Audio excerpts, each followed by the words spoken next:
التربية والتعليم الفني ووزارة الإنتاج الحربي تم تصميم وإنشاء سفينة صيد كبيرة لتدريب طلاب التخصصات البحرية عليها، بما يعمل على رفع كفاءة الطلاب وإكسابهم المهارات التي يتطلبها سوق العمل. نتابع.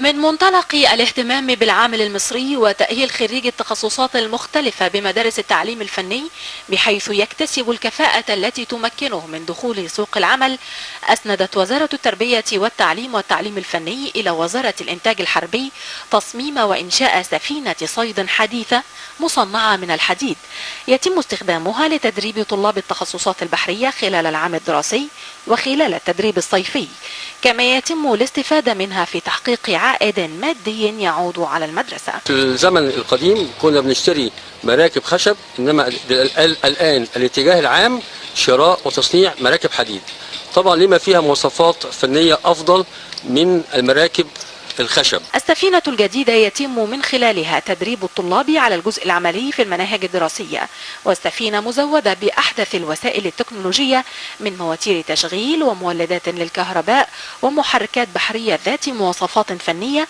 تجعلها أفضل من المراكب الخشبية القديمة المستخدمة في السابق لتدريب الطلاب عليها. طلبة المحركات البحرية مستقبلا إن شاء الله هينزل طالب المحركات البحرية داخل المحرك يتعلم موضوع القيادة والميكانيكا والجر، وهيتعلم موضوع ركوب المحرك ذات نفسه وتحريكه وإدارته وصيانته.